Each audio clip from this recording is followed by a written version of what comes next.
Apa khabar semua para pendengar cerita seram The Haunting Cruise dan PN?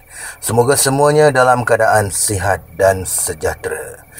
Pada malam ini, Brother Fai akan berkolaborasi dengan seseorang yang istimewa bagi Brother Fai. Nak tahu siapa dia? Tunggu selepas Brother Fai kongsikan kisah ini. Kisah pada malam ini datangnya daripada Major Muhammad Fitri. Okey, kisah yang bertajuk Kisah Penduduk Hutan. Tahun 1998. Waktu tu saya hanya berpangkat lieutenant muda. Umur baru 20 tahun. Anggota tentera yang dalam pelatun saya ada 30 orang. Mereka semua lebih tua dan semua keras kepala dan sudah berpengalaman dalam tentera. Ini pula operasi hutan yang pertama pada saya. Bagaimanalah saya nak perintah dan kawal mereka? Ketika itu, pelatun saya beroperasi di kawasan hutan di sempadan utara negara. Operasi ini selama 2 bulan. Setelah 2 hari selesai buat ulang bekal, awal pagi tu, saya bawa seluruh pelatun saya bergerak ke dalam hutan dengan mengikut anak sungai sebagai panduan. Bayangkan, kami bergerak dengan peralatan lengkap, senjata, peluru dan bahan letupan, serta peralatan peribadi. Ditambah lagi dengan 14 hari ransom makanan setiap seorang. Beratnya beg, Tuhan saja yang tahu. Kami buat rondaan jarak jauh, iaitu RJJ. Setelah 8 jam bergerak redah hutan dengan penat dan barang yang berat, saya arahkan semua berhenti dan berkemah kerana keadaan hutan sudah mula gelap. Walau baru pukul 4 petang, bayangkan. Saya telah menilai kawasan itu dan dirasakan agak luas, selesa dan selamat untuk berkemah ikut pelajaran tentera yang saya tahu. Maka kami semua buat persiapan tempat tidur. Pacak hammock lah kan. Buat kerja dan pentadbiran ikut kumpulan seksyen masing-masing. Kami berkemah di tepi anak sungai kecil yang luasnya hanya sedepa. Cukuplah untuk mandi dan bekalan air untuk masak dan minum. Tapi hati saya rasa tetap tak sedap. Macam ada yang tak kena. Saya panggil sarjan dan minta dia tali perimeter. Saya sendiri buat ikatan tali perimeter dari pokok ke pokok sehingga jadi bulatan yang besar mengelilingi kawasan kemah kami.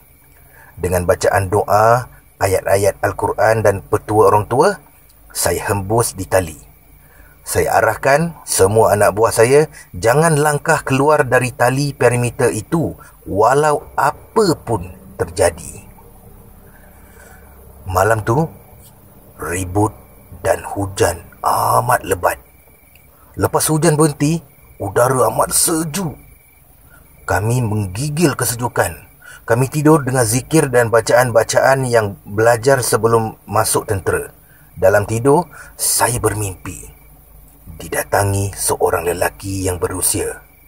Dia pesan, suruh saya dan semua tentera bawahan saya keluar segera dari situ esok sebelum matahari lurus atas kepala. Selalunya, kalau tentera sudah berkemah di satu tempat, kami akan duduk di situ buat rondaan kawasan tu selama 3 ke 4 hari lah. Sebelum bergerak dan pindah ke tempat yang lain pula. Ini yang buat saya jadi serba salah. Kami baru beberapa jam saja di sini. Pada esoknya, saya minum pagi tepi kemah saya dengan termenung panjang. Saya panggil pelatun sarjan dan semua ketua seksyen dan arahkan semua orang packing semula barang dan bergerak berpindah ke tempat lain yang jauhnya 6 jam berjalan kaki. Meredah hutan dan saya tidak cakap pada mereka sebabnya. Saya arahkan saja dengan tegas. Sudah tentulah, semua anak buah saya buat muka masam dan mengomel nak melawan. Sebab tak suka diarahkan begitu. Dengan keadaan mereka letih, tak cukup rehat, dengan barang-barang yang dipikul masih amat berat. Selepas sejam berkemas, kami bergerak masuk makin jauh dalam hutan, diketuai oleh saya berjalan di depan. Selepas 2 jam meredah hutan, tiba-tiba juru audio saya cakap yang dia tertinggal antena di tempat kami berkemah semalam. Saya suruh dia dan ditemani 2 lagi orang lain ikut temani dia. Patah balik ambil benda tu dan yang lain akan tunggulah. Beberapa jam saya tunggu, mereka tiba semula di depan saya. Ketiga-tiga mereka bermuka pucat. Mereka cerita tempat yang kami baru berkemah tu sudah dihempak pokok balak sebesar 10 pemeluk. Kalaulah kami tak bergerak tadi, rasanya ramai dari kami sudah mati terbenam bawah runtuhan pokok balak. Sejak tu, anak-anak buah saya ikut saja arahan saya tanpa sepatah bantahan. Operasi itu kami teruskan selama 2 bulan. Pesanan saya untuk pegawai dan anggota tentera serta kepada orang awam yang suka buat aktiviti hutan. Hutan bukan tempat manusia. Tempat tinggal banyak makhluknya. Belajarlah ilmu dan petua hutan dari sesiapa juga. Bukan belajar dalam askar saja. Walaupun beberapa tahun selepas itu saya dilantik menjadi jurulatih operasi hutan dan jurulatih pakar survival hutan di Pulada, tetapi itu tidak cukup. Kena ada ilmu dan petua yang diambil dari luar tentera akan menambah lagi ilmu yang sedia ada. Di sini saya beri sedikit ilmu dan petua untuk masuk hutan, bukit dan gunung. Ini ilmu yang mudah ya. Kalau sekadar ke hutan buat riadah suka-suka atau nak hiking, ingat pesanan saya 5 perkara asas. Yang pertama, kalau tak mahir, ikut saja trek jalan yang mudah. Kalau baru mahir, jangan pula cuba cari susah. Yang kedua, jungle is natural. It can be your best friend or can be your worst enemy. Yang ketiga, jangan buat kecoh, bising macam beruk. Dalam hutan lebih baik senyap seperti rusa. Yang keempat, apapun yang cantik menarik dalam hutan, itulah yang paling bahaya pada nyawa dan badan. Yang kelima, perhatikan dan sentiasa ingat di mana laluan air dan laluan haiwan. Dan ingat, hutan juga ialah tempat tinggal makhluk yang bukan insan. Kepada yang Islam, ini yang A dia. Sebelum masuk hutan, bacalah sedikit apa-apa. Contohnya, ini contohnya lah. Yang pertama, Al-Fatihah. Yang kedua, Ayatul Kursi. Yang ketiga, selawat kepada Nabi Muhammad SAW 11 kali. Yang keempat, baca 4 kul 3 kali tiap surah. Hembus di tangan, sapu dari kepala sampai kaki. Yang kelima, bagi salam pada Nabi Sulaiman, Nabi Nuh, Nabi Ibrahim dan Nabi Khidir. Yang keenam, beri salam pada malaikat 4, iaitu Jibril, Mikail, Israfil, Israel. Yang ketujuh, bagi salam di mulut pada roh diri sendiri dan jawab sendiri dalam hati. Rasa nafas di hidung. Kalau lubang kanan hembus kuat, langkah kanan. Kalau kiri, langkah kiri. Lepas tu, masuklah ke hutan. Yang B ya. Kalau tersesat, kalau jalan berpusing-pusing tapi sampai tempat yang sama, atau tiba-tiba nampak jalan terbahagi 2 tapi nampak macam sama je, atau kompas berpusing-pusing, itu permainan makhluk halus dalam hutan. Yang pertama, cari kiblat, iaitu arah matahari terbenam, dan terus azan. Yang kedua, baca A'udzubillahi minasyaitonirrajim 3 kali, ludah sebelah kiri. Yang ketiga, baca Bismillahillazi la yadurru sampai habis, baca 3 kali. Yang keempat, tengok di tanah, cari akar yang melintang jalan kita. potong, patahkan akar tu ikut luas lorong hutan yang awak jalan. Yang kelima, baca surah Wadduha 11 kali. Campak akar tu ke belakang awak. Jalan terus ke depan, jangan pandang belakang. Teruskan berjalan ke depan, cari jalan keluar. C. Nak cari tempat berkemah? Selain tengok alur-laluan air hujan, tengok juga tentang dahan reput. Tengok arah kiblat dan arah angin. Dengar juga kawasan itu dengan bunyi serangga riang-riang. Kalau kawasan tu bunyi sunyi sangat, tak ada bunyi binatang atau riang-riang sekalipun, tak payah berkemah di situ. Situ ada kampung makhluk lain. Akhir kata, dalam menjalankan tugas atau aktiviti yang melibatkan nyawa, ilmu, petua dan ikhtiar amatlah penting. Jadi, carilah dan belajarlah sebanyaknya. Sudah berilmu dan berpetua, selebihnya takdir maut kita. Serah pada kuasa Allah pula. Ini asas yang paling mudah. Terima kasih kepada tentera. Saya berpeluang buat 17 kali operasi di seluruh Malaysia. Sekarang saya dalam operasi nak bersara awal. Bukan operasi ya. Sekarang saya dalam proses nak bersara awal. Setelah 25 tahun bekerja, insya-Allah ilmu dan pengalaman yang pernah dilalui akan saya kongsi pada sesiapa pun yang sudi dan layak menerimanya. Semoga bermanfaat. Sekian. Terima kasih Major Muhammad Fitri kerana kongsikan pengalaman beliau sewaktu operasi di hutan dan juga petua-petua dan ilmu semasa kita berada di hutan ya.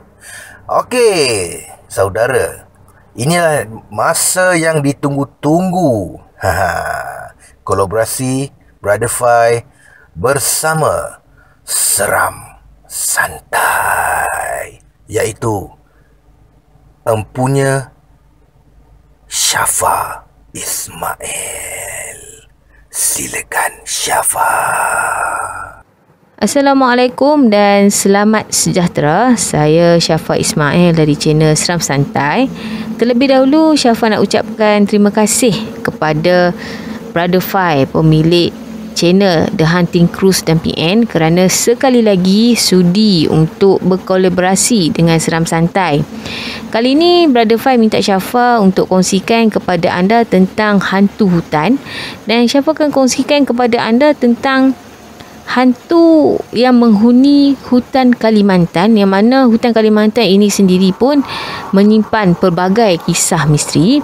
Antara yang paling popular ialah kewujudan kerajaan Bunian yang dikenali sebagai Negeri Paloh, di mana pernah ada saksi mata yang melihat hutan tebal ini pada sebelah malamnya bertukar menjadi terang benderang dan mempunyai bangunan-bangunan yang tinggi. Dan penduduk setempat memang dilarang untuk pergi masuk ke dalam kawasan Negeri Paloh kerana takut tidak akan kembali ke alam manusia. Pernah terjadinya satu kejadian terhempasnya sebuah pesawat milik tentera milik tentera Indonesia, di mana apa yang menjadi misterinya ialah bukan sahaja bangkai kapal terbang tidak ditemui, bangkai pesawat malah mangsa juga, yang itu anggota tentera yang menaiki pesawat tersebut juga tidak ditemui. Menurut pandangan orang bijak pandai dalam benda-benda gaib ni, mereka memberitahu bahawa penduduk Negeri Paloh ini telah menyelamatkan anggota tentera yang terbabit dalam naas, dan anggota tentera tu yang terbabit dalam naas ni tinggal di Negeri Paloh. Ada satu hantu yang dikenali sebagai hantu belau, di mana hantu belau ini dia suka menyesatkan orang yang masuk ke dalam hutan Kalimantan ini. Hantu belau ini digambarkan seperti kanak-kanak berusia 5 tahun, dan perwatakan dia, muka dia ni seperti orang tua dan mempunyai rambut berwarna merah.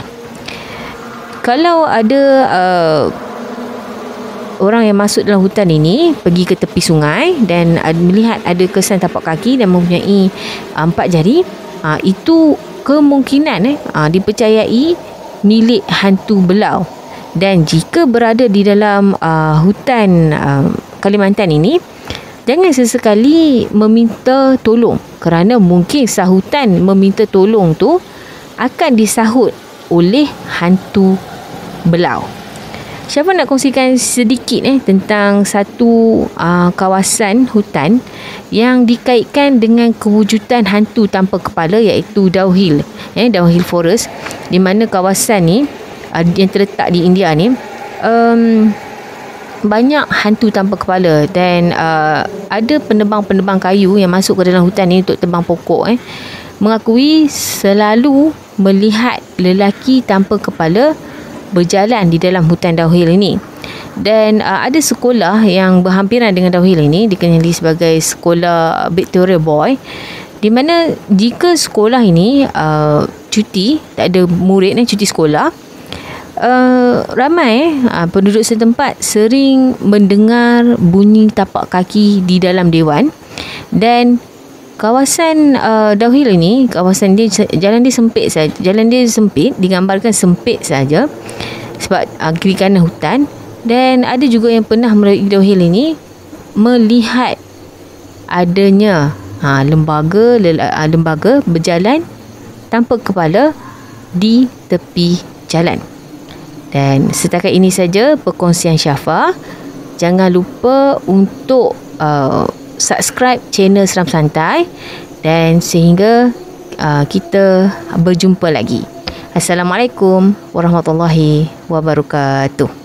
Ya, itu dia Syafa Ismail daripada channel Seram Santai. Terima kasih Syafa Ismail kerana sudi berkolaborasi bersama channel The Haunting Cruise dan PN untuk kali yang kedua. Okey, insyaAllah ada masa nanti kita akan kolaborasi lagi ya. Jangan serik Syafa. Dan kepada anda semua yang ingin kongsikan pengalaman anda dalam untuk menceritakan kisah-kisah seram anda bolehlah email Brother Fai di fairuzvmax78@gmail.com, ataupun boleh WhatsApp Brother Fai di nombor 019-280-4354. Nanti boleh ulang balik lah ya apa yang Brother Fai cakap. Dan juga Brother Fai buka juga kepada anda semua yang YouTubers yang di luar sana yang ingin berkolaborasi bersama Brother Fai, dipersilakan. Brother Fai dengan rasa besar hati menerima. Okey. Baiklah saudara, sampai di sini saja pada malam ini. Jadi esok kita akan bersama di dalam kisah-kisah seram yang lain. Sekian.